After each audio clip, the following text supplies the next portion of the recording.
Hey guys welcome to N studio. So நம்ம தாவேக்கா கட்சிக்கு வந்து பார்த்தீங்கன்னா இன்னும் ஒரு 5 சீட் வேணா கிடச்சிருச்சு. ஸோ யார் கொடுத்துருக்கா அப்படின்னு பார்த்தீங்கன்னா கம்யூனிஸ்ட் கட்சியிலேருந்து அதனால் ஆதரவு கிடச்சிருச்சு. ஸோ அஃபிஷியலாக அவங்க வேணா ப்ரெஸ் ரிலீஸ் பண்ணி நிபந்தனையற்ற ஆதரவு கொடுக்குறோம் அப்படின்னு சொல்லிட்டு அஃபிஷியலாக சொல்லிட்டாங்க. ஸோ வேற லெவல் சம்பவம் தான். ஸோ ஒரு வழியாக அவங்களும் வந்து வந்துட்டாங்க. ஸோ இப்போதைக்கு விஜய் கிட்ட வந்துருதுன்னா 117 சீட் இருக்கு. ஸோ மொத்தமாக 118 சீட்டு வேணும். ஸோ அதில் காங்கிரஸ்லேருந்து 5 வந்துருச்சு அண்ட் கம்யூனிஸ்ட்லேருந்து 5 வந்துருச்சு. ஸோ இன்னும் வந்து பார்த்தீங்கன்னா ஒரு 2 தான் வேணும். ஸோ 117 வச்சிருக்காரு. ஸோ 118 119 ஒரு 2 சீட்டாக தான் எடுக்கணும். ஸோ அந்த வகையில் பார்த்தோம் அப்படின்னா கண்டிப்பாக வந்து விசிகா கொடுத்துட்டாங்க அப்படின்னா ஆட்சி அமைச்சலாம். ஸோ அந்த மாதிரி தான் போயிட்டு இருக்கு. அது மட்டும் இல்லாமல் விஜய் அவர்கள் இப்போ வந்து பார்த்தீங்கன்னா ஆளுநரை சந்திக்க போறாரு அப்படின்னு சொல்லப்படுது. ஸோ கண்டிப்பாக இதை கொடுத்து இந்த மாதிரி வந்து இவங்க கூட்டணி வச்சிருக்காங்க அப்படின்னு சொல்லிட்டு கம்யூனிஸ்ட் கட்சி கூட்டணிக்கு வந்துட்டாங்க. ஸோ பதவி ஏற்க விடுங்க அப்படின்னு மாதிரி தான் கேட்க போறாரு. இன்னும் 1-2 தானே இருக்கு. ஸோ இதை வந்து சட்டமன்றத்தில் நான் வந்து நிரூபிச்சுக்கிறேன் அப்படின்னு சொல்றதுக்கான வாய்ப்புகளும் அதிகமாக இருக்கு. இல்ல அப்படின்னா இன்னைக்கு ஈவினிங்குள்ள இவங்களும் வந்து பார்த்தீங்கன்னா அபிஷியலா விசிகா வந்து சேர்றதுக்கான வாய்ப்புகளும் இருக்குது அப்படின்னு சொல்லப்படுது. ஸோ அந்த வகையில் நல்ல ஒரு விஷயமா நடந்திருக்கு. ஸோ நாடு எதனா கொண்டாடிட்டு இருக்கு அப்படின்னு தான் சொல்லணும். ஸோ நிறைய பேர் கொண்டாடுதல் இருக்காங்க. ஸோ தாவேக்காவினர்லாம் செம்ம என்ஜாய்மெண்ட்ல இருக்காங்க. ஸோ அந்த வகையில் நல்ல ஒரு விஷயம் நடந்திருக்கு. இந்த கூட்டணி கலைஞ்சு போகாம இருக்கணும். இன்னும் 6 மாசத்துல இந்த கூட்டணி எல்லாம் கலைஞ்சு போயிடும். ஸ்டாலின் அவர்கள் கண்ணை காமிச்சார்னா கலைஞ்சு போயிடுவாங்க அப்படின்னு மாதிரி சொல்லப்படுது. ஸோ அது போக போக தான் என்ன ஆகும்னு தெரியும். ஸோ வெயிட் பண்ணி பார்ப்போம். இப்போதைக்கு இவங்க வந்து சேர்ந்திருக்காங்க. ஸோ கண்டிப்பா வந்து பாத்தீங்கன்னா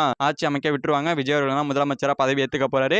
ஜோசப் விஜய் எனும் நான் அந்த ஒரு குரலுக்காக தான் வெறித்தனமா வெயிட் பண்ணிட்டு இருக்கோம். ஸோ அந்த வகையில வெயிட் பண்ணி பார்ப்போம். இதுக்கான அனௌன்ஸ்மெண்ட் பண்ணி 10ஆம் தேதிக்குள்ள விஜய் அவர்கள் பதவி ஏற்றுவாரு. ஓகே ஃப்ரெண்ட்ஸ், தாவேக்கா கட்சிக்கு கம்யூனிஸ்ட் கட்சி வந்து பாத்தீங்கன்னா ஆதரவு கொடுத்திருக்காங்க. ஸோ இதை பத்தி உங்களோட தச்ச கமெண்ட்ல சொல்லுங்க. ஸோ 112 இருந்து 117 இடங்களுக்கு வந்து வந்தாச்சு. ஸோ இதை பத்தி உங்களோட தச்ச கமெண்ட்ல சொல்லுங்க. ஸோ இந்த வீடியோ பிடிச்சிருந்தா லைக் பண்ணிட்டு நம்ம சேனல் சப்ஸ்கிரைப் பண்ணி சப்போர்ட் பண்ணுங்க. தேங்க் யூ ஃபார் வாட்சிங். அடுத்த வீடியோல பார்க்கலாம். Thank you.